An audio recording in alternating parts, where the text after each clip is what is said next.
I feel like clients, they don't really care about you specifically. Yeah. They care more about what you have to offer them and what you can do for them and their families.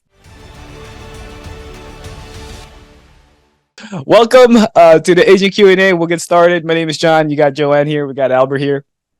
First and foremost, if you have any questions before we go into our topic, fire away. Anything new that happened with you within the last week? Any conversations you had with the client that you kind of might have sold, or maybe you could have said something different? Any experiences you want to share with us? I don't have any. I'm still, grinding away, and I think the live dials help, right? Just listening to all of you guys, pick up on some word tracks and stuff, and I'm like, oh crap, I shouldn't have said that, or maybe this would have worked, and stuff. And I think sometimes just I think just this last week, just listening to those has probably been the most valuable. Just again, like I said, just listening to some of what you guys are saying, and then looking back on some of the things I've said, going, oh, yeah, okay, let's change this up a little bit. So, Well, so far so good. Yeah, that's a good approach anyway, because you should do the boot camp, get the base knowledge of what you need, then go out there and just start doing it. Because sometimes, as far as questions, you don't even know what you don't know until you actually start getting into it, and you're like, oh, how do I handle this situation? So that's perfect. That's perfect approach. So keep at it. I think I could probably maybe listen more. I think sometimes I sit there going, want to get dials in, but maybe it'd be more valuable sometimes just take a step back and not dial and just listen in a little bit more. I mean, you got to dial. Right. It's a fine balance, right? You got to dial, but I think sometimes instead of just pounding away at the dial-in, I could probably listen a little bit more too. Yeah, and there's dead time in between, because in between your dials, until someone picks up, you can listen. True. Yep. Yeah, and then I would just mute it or lower the volume when you finally have someone on the phone, so you can still dial and continually dial until someone picks up. Right. Seems like I always get someone on the phone. You guys are all chuckling about something, and I'm like, oh crap. Most of the time it's. If we're chuckling about, unless it's an actual like sales pitch to a client, then you're not missing anything. Yeah, we're making it fun to get past the time too, Yeah. Which is a good thing, But right? no, yeah, Camaraderie is. yeah, no, yeah. Last thing I was gonna say is just listening in, is just been more valuable this last couple weeks, than the months before. Not dialing into live dials, So Love to hear it. Yeah. And then you get to see Terrence and Jason always talk about, like, man, I'm like 0 for 6, 0 for 7, I'm 0 for 19. So they do go through it. It's just a matter of the speed that they're going through it. A new agent might have 19 presentations in a month, whereas they could do 19 presentations in 2 days until they finally break through and make a sale. So the more action. I appreciate that comment. Yeah, I appreciate that. Yeah, it's good perspective. So keep at it. Keep at it. Cool. So we got a good topic today. It is about ego. So we have the Mondays, the business development calls, and then it comes up often, right? Like people are saying, well, you got to put your ego aside, you got to do this aside, and then you grow and you grow. And what does that mean for a new agent, right? Like an agent can have these common questions or common notions, but it's not until they start like leveling up and, okay, this is part of my ego, right? Maybe this is something I got to remove to get better. And so we got a little help from ChatGPT. I put down on ChatGPT, I said, hey, tell me how ego can help or not help with within the insurance or within the sales field. So we got 6 topics, and we'll add into it along with our experience. So this is what ChatGPT says. Certainly, in the sales field, ego can be a double-edged sword. While confidence and self-assuredness are important, an inflated ego can hinder success. Here are some ways ego can be a barrier. Number 1, inflexibility. Ego can make individuals resistant to change or new techniques, hindering their ability to adapt to evolving sales strategies. How does that apply to us? What does that mean by inflexibility from an agent standpoint for you guys? I would just say more or less like when agents just don't have the flexibility that the client is requiring in order for them to build enough rapport or build enough of a relationship with them to be able to trust them with their business. So I can see that where if you're too quick, right? Or it's like a different personality.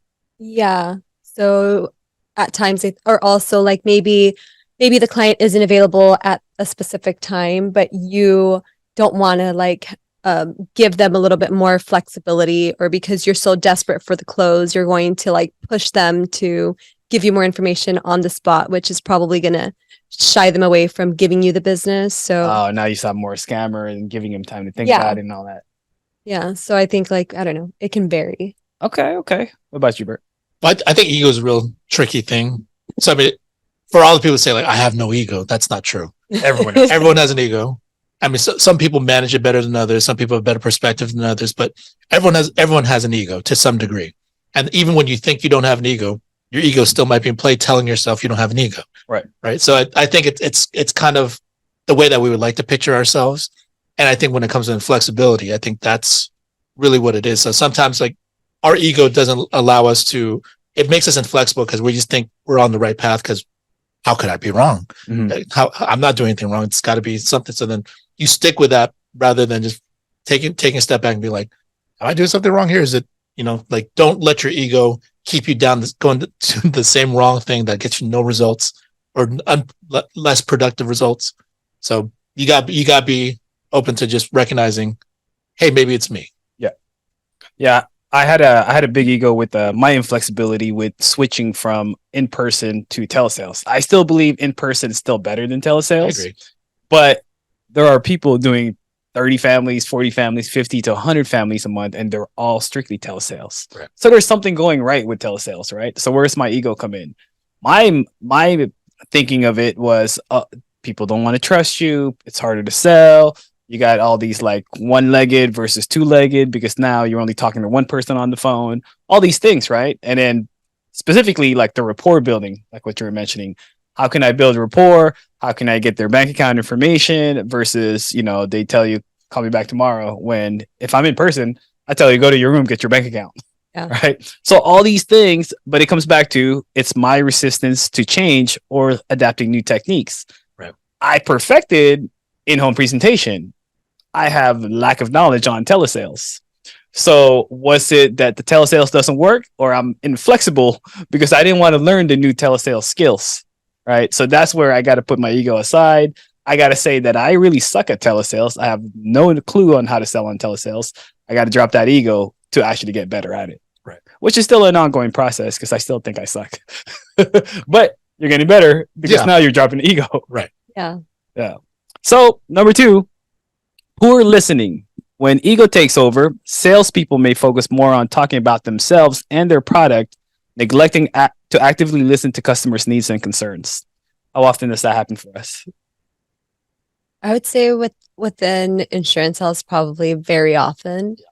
Mainly for like the newer agents, I want to say, when they're barely starting off, when they lack like the knowledge of how, or like the interpersonal, communication knowledge of how to like run a conversation and how to make people feel comfortable and how to like instill trust in them.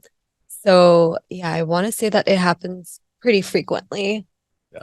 It happens a ton. I mean, we used to field training. We used to take people out in the field and listen to their stories. And then I think for agents, and I don't think they're doing it intentionally, because I don't think it's like there's no ill intention behind it, but I think they don't recognize no one cares about you in that moment. Yeah. Because then like it's always like a one-upper situation. It's like the client will tell a story about like how they're going through this, and they're like, oh yeah, and then the new agent always says, oh yeah, I know, I've been through that, I'm a single mother, or I've done this, or my parents died, and blah blah blah. And it's like, okay, we get it. Like, big tangent. But there's also like there also has to be like that clear balance where like, yeah, you can give like your client your perspective, Yes. or like your experience with it, but you can't let it overshadow like what the client has to say. Yeah. Because at that point, then you literally have not made it about listening to their needs at all, or like caring about their situation. You're literally just trying to Come up on a sale.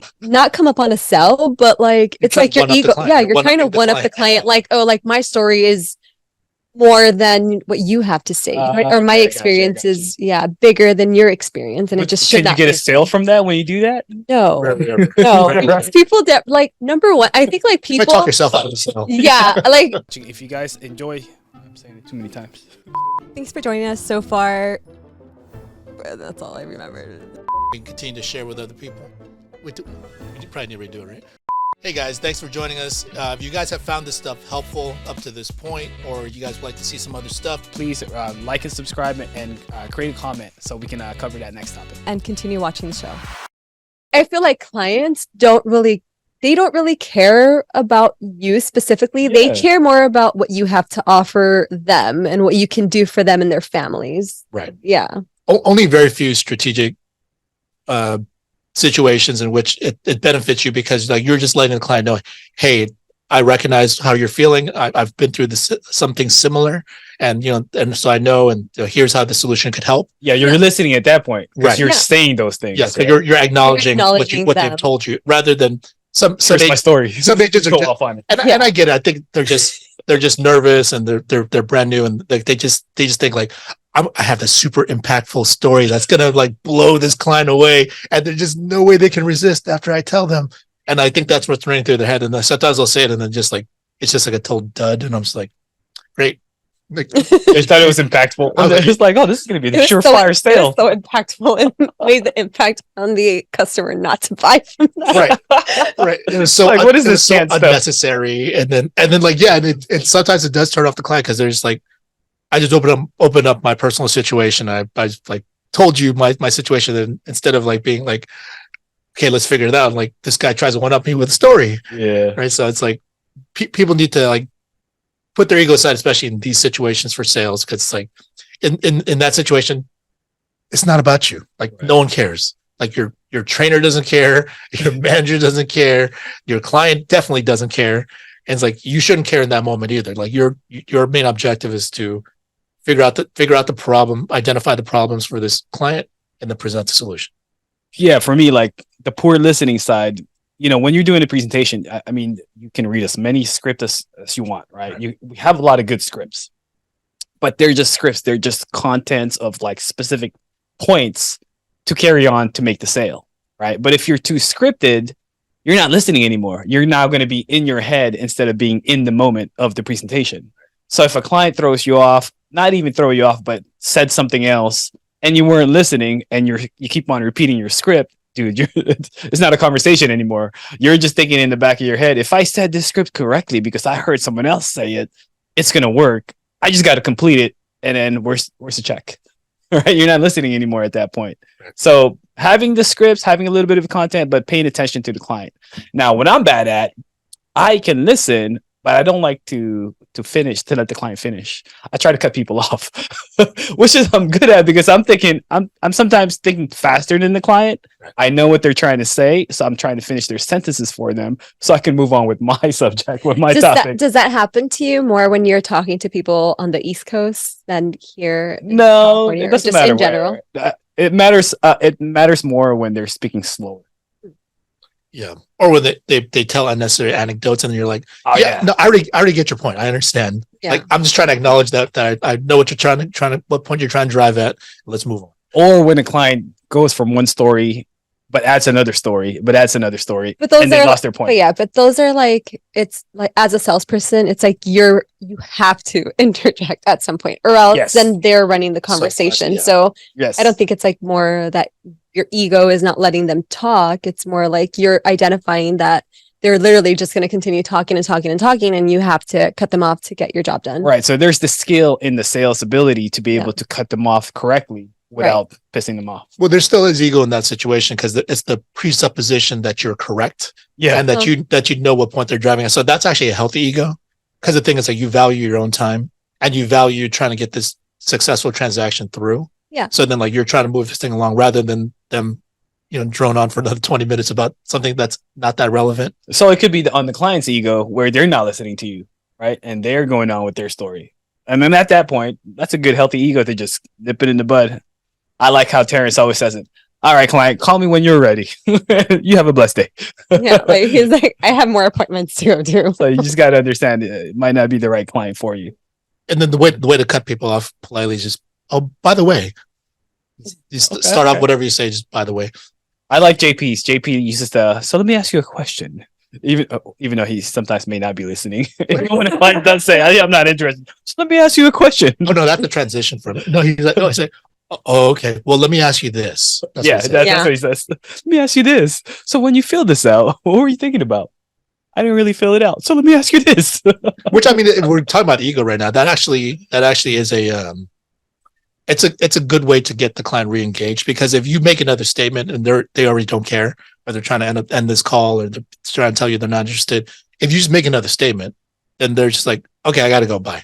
Yeah. But then you're like, hey, but let me ask you a question. And then they're like, oh, they care about what my opinion is. Their ego gets like stoked a little bit. They're like, even though I don't really want to deal with this right now, but it's like, they want to know what I think. So what's the question? Right? Yeah.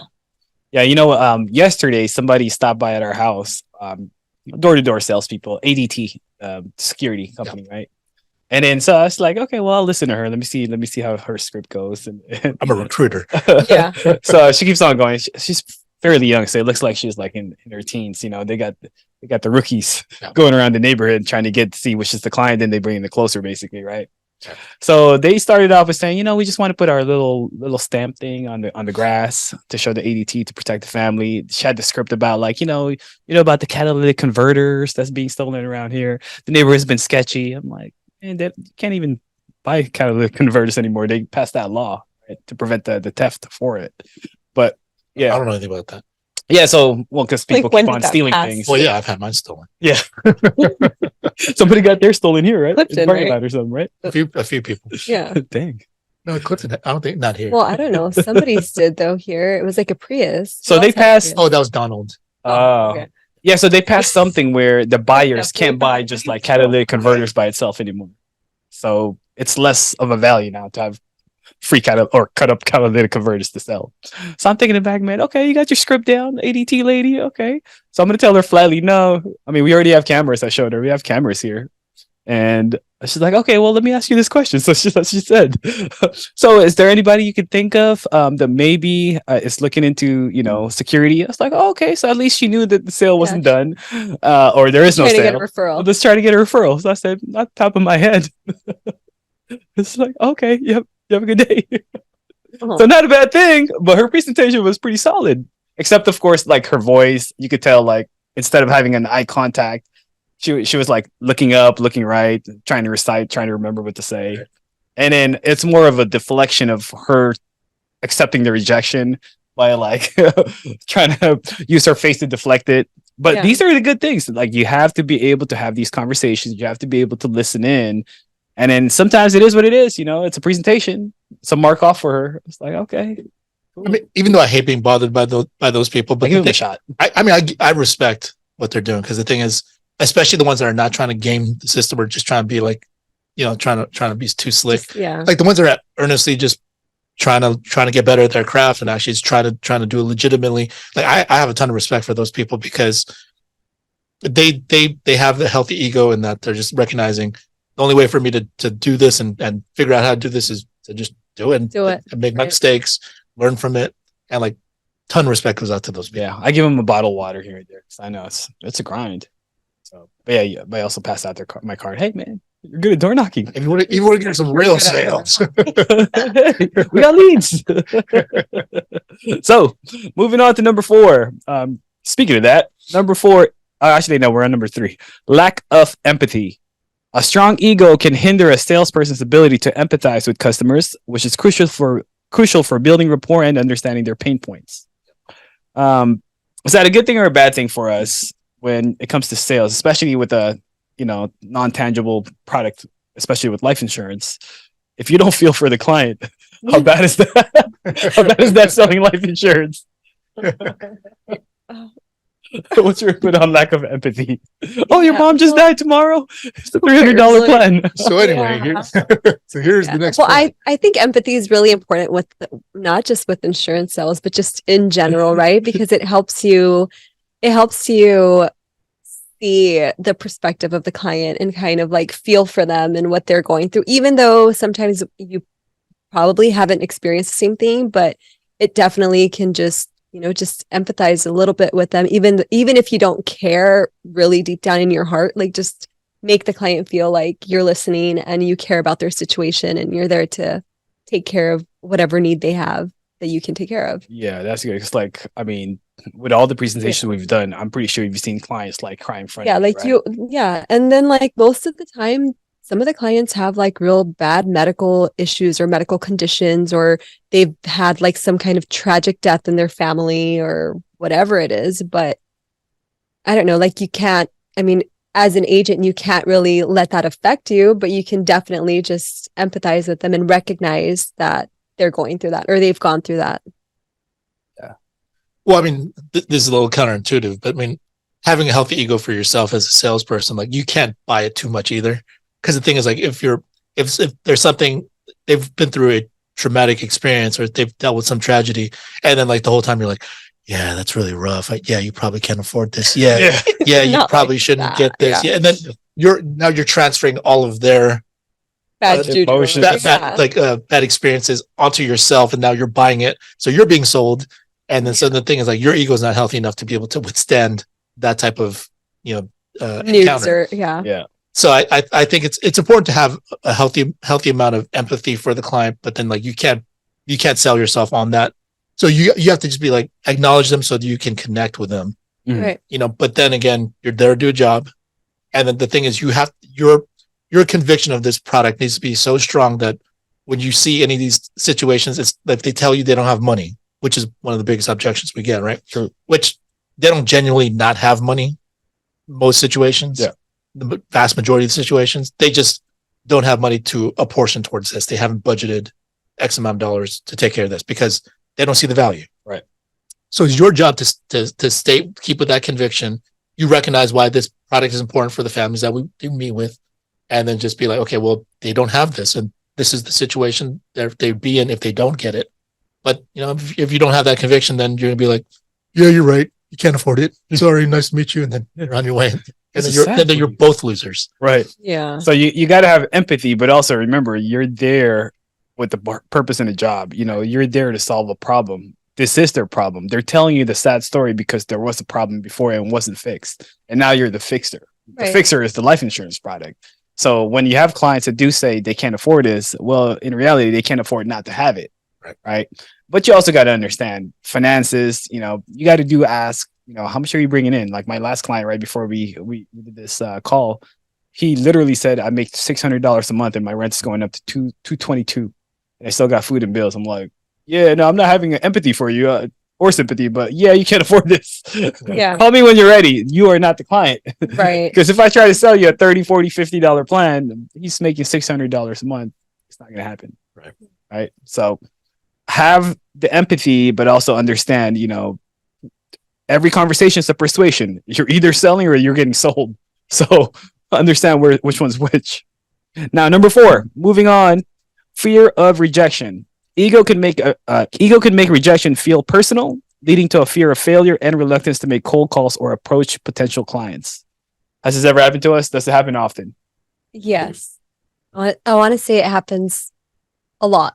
Right. Yeah, it happens a lot to our newer agents or our agents that not even our new agents. I feel like some of our older agents also really struggle with the no's and the rejections and making continuous phone calls and trying to set, numerous appointments and getting like you said, 19 appointments, and all of them were like no's. So yeah, I think that for sure it's something that happens really often, but with that, it is important to just kind of like not take things personal, and not think that the client is saying no to you specifically. It can be a no because of numerous different reasons. Yeah.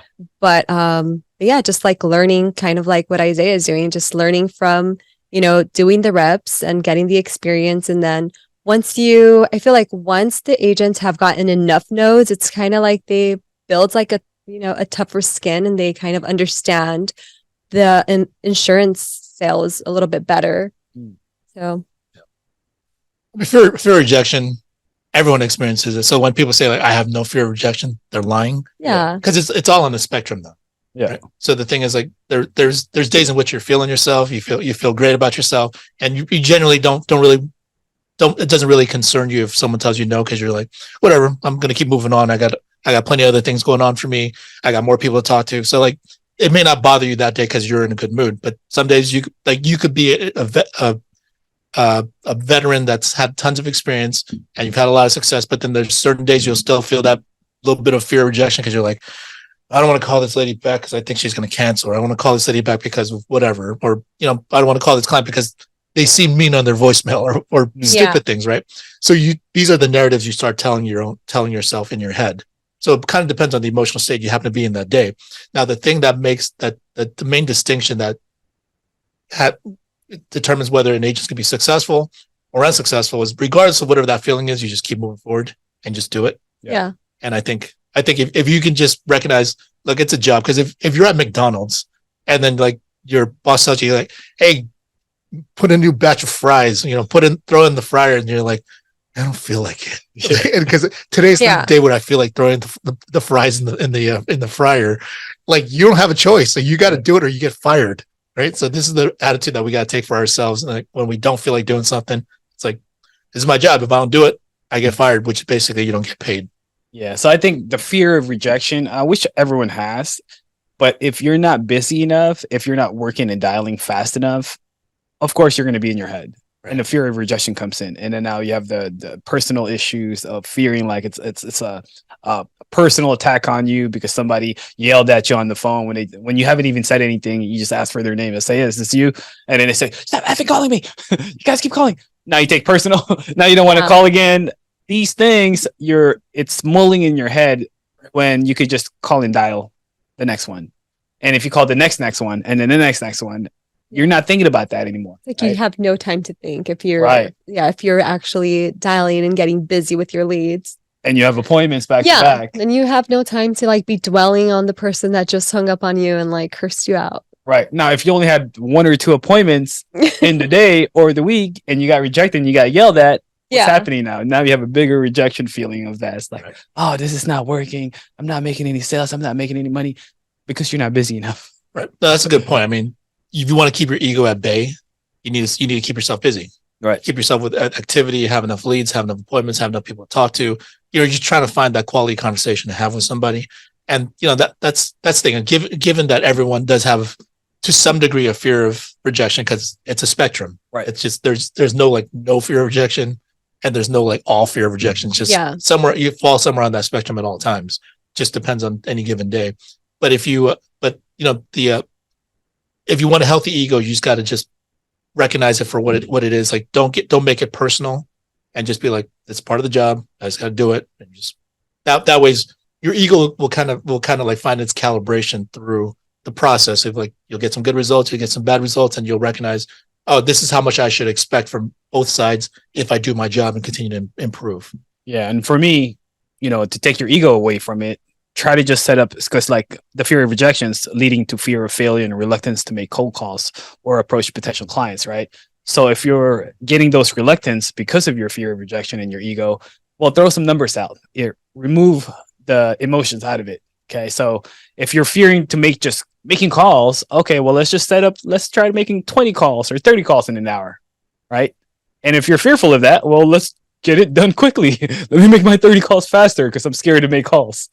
And the next thing you know, okay, it's not so bad. So you get better at it. Right. Yeah. So you're removing the emotions, you're working fast. Now you don't have time to think and you just keep going through it. So that's my advice for that. Besides, it's kind of silly anyway, because the whole fear of rejection thing, as it pertains to ego, is just like you're taking it personally. Yeah. Whereas like, no, the client doesn't even know who you are. They don't care. It's just you need to do your job. Right. Get that out of your head. It's not about you. It's not. And then the more and even better in our business, the more rejections you have, the more sales and more income you'll make. Right.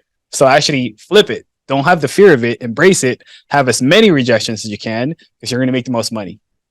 Right. So number 5, over promising. Ego-driven salespeople make unrealistic promises to close a deal, which can lead to customer dissatisfaction and damaged relationships. You guys ever dealt with clients that said, my agent did this. My agent said this is going to do this. Yeah. Hear that often? So how can we prevent this? How does the ego get into the middle of this? Well, I think you need to recognize that as long as you recognize it's not about you, I think you'll be in a good spot. Because remember, we used to have a guy at our old company he used to go around introducing himself as a president of the company, and he, like he'd wear like his like president's ring, and he's like just put it out there and just be like, he was so he was really He had a business loved card that himself. says president of the company. Yes. Wow. So I don't know. I mean, and to his credit, I mean, like he made a bunch of sales. It's just some of them probably weren't as beneficial to the client as possible because I just think he's thought his S don't stink. So then it's like whatever I show him, people will buy because he carried himself that way. So I give him credit for that. But that's the ego swinging too far the other direction. Yeah, I think sometimes too when it comes down to overpromising, maybe not so much in our insurance, but let's say it's a deal that needs to happen within a few days, and you're overpromising that you're going to deliver on things, and it doesn't happen. So that's where the client's getting mad, right? Or for us, that can happen with us if you're overpromising a really, really good price on a product, and then you didn't really take advantage and listen to what they have, their medications, their conditions. Right. You overpromise on this plan. Like, for example, you sold them the best thing is a term product, but they have COPD, and now you can't deliver. And now the clients think, you're full of crap. Oh, I got a good example for this on Chat GPT's prompts. Yeah.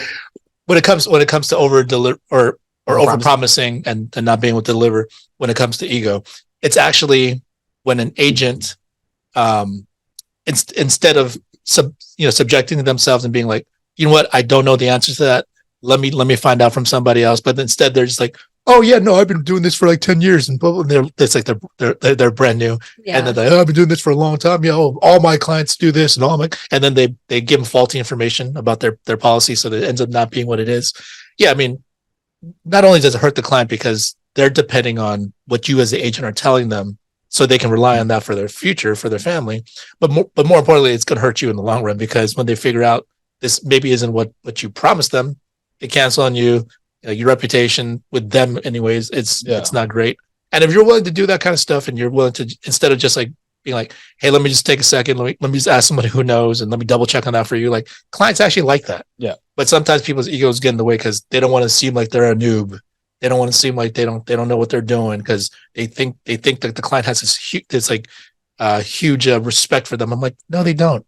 they don't. They treat you like a human being, like how you conduct yourselves, how they're going to view you. Yeah, the worst thing is they just don't want to hear something, and then they take your word for it, and then they carry it with them, and then 2-3 years down the road, I remember my agent saying this, and then we go and do a policy review, and it's like, no, that's not how your policy works at all. Right. I thought this term policy at the end of the year, in 3 years, I can get all my money back. Like, no, that's 30 years. It annoys me when agents BS like that. So like, just get over yourself and ask somebody. Right. So number 6 on our last one, unwillingness to learn. An inflated ego might prevent salespeople from seeking feedback or training as they believe they already know it all. They all kind of tie in together. Yeah. We get a lot of agents that know it all. Yeah. I wouldn't say we have a lot. Not a lot of but them, we got a select few. Yeah. We definitely got a select few. And then how do you get through an agent that thinks they know it all? How do they improve from that? I mean, that's a self decision that they got to make. Because the thing is, no matter what you tell them, like if something in their thinking is there's a break in the connection, right? Yeah. So like you could tell them everything and be like, hey, you need to do this and do this, and if their ego's in the way, they're gonna be like, what do you know? You're not the boss of me. Yeah. Like I've got plenty of good results because their ego's telling them that they're doing better than they actually are. Yeah. But like for us, I mean, like I don't know, we do have egos, and then like when we think we're right, we definitely think we're right. Right. Because true. But I mean, like I'm also like I have my business going. I have a lot of things going for my own business. Like I don't need to care what happens to any individual person. I mean, I do if they care about it and like have accountability that way. But I don't need to be like, oh, look at that guy. He's doing it all wrong. Like he's never asked me for help. But I'm gonna go over there and settle his hash and tell him how it should be done. And I don't care. But I do. It does bother me sometimes though if they're doing something that's unethical or it's not really serving the client. Like I will want to go and tell them, but generally it gets met with that type of response. Their ego doesn't let them to allow them to actually learn from it. So instead, they're being very defensive about it. They're like, "No, I don't do that. I never said that." And I'm like, "Okay, yeah, I'm just making this up out of nowhere because I have nothing better to do with my time." Yeah. But for the most part, I want to say like when there are agents that think they know everything or they think that their sales method is like bulletproof and it's going to work every single time, I want to say that they learn from their mistakes because their results don't really show that their method is really working. That's the way they should learn. Yeah. But unfortunately, from some of those people, like their ego is so much in the way that they're gonna look at all the external stuff. So Right. instead of being like, I have poor results, and I have poor results because of my decisions that I've made, and I'm not learning, I'm not changing anything. Instead, they'll be like, I have poor results because someone keeps screwing me over. I have poor results because these leads don't work. I have poor results because no one ever trained me on this. Yeah. I have poor results because whatever. And then like that's the part of the ego that you need to move aside, and if you want to just get better in your business. Yeah. So for the people that, okay, if people say, yeah, you know it all, well, show it all. Sometimes you might know it all, but if you're not doing the work or you're not getting the results, there's something missing, right? It's either a work effort or a new skill or technique that you're missing. So it may not know it all. So sometimes, it's harder to combat somebody with such a big ego that they're not even listening to you. Right. It's sometimes good to just, all right, well, do your own thing, but show me the results. If you're making money and you think you know it all and you're happy with what your results are, all right, we'll leave you alone. But if you're unhappy and you still say you know it all, it's hard to have a conversation with you if you're unwilling to change. Yeah, and speaking of ego, I mean, obviously we've been on that end before. So I mean, like, you just had a birthday. Happy birthday, by the way. Thanks. I like to say we've matured. I don't know if that's necessarily the case, but let's just go ahead and say that. Yeah. But as far as ego, I mean, like there was a point in which I used to always try to correct people because I would just think like, hey, this person should know this, and I would tell them this, and if they're giving me a bunch of pushback and they're like, you can tell like they're not having, like they don't care, they don't respect what I'm doing. They don't think I know more than them. And like for me, my ego would kind of like escalate things and be like, and I'll show you. Yeah, I would make it into a pissing contest and be like, well, what do you got? What have you done? And blah blah blah. Whereas like now I'm at this point, like my ego is just like, all right, I'm gonna try to help this person out. But if they give me pushback, I'll be like, yeah, you're right, and just move on, because I'm like, this is your lesson to learn. I would like to have helped you, but then like I'm not gonna fight you on this, because like ultimately you need to figure this out for yourself.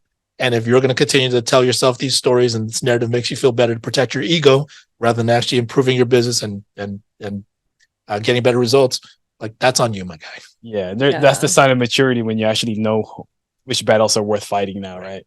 So hopefully you guys will learn something from this. Look at your ego, look at where you're at in your business, what's holding you back in a sense, and have a conversation with us.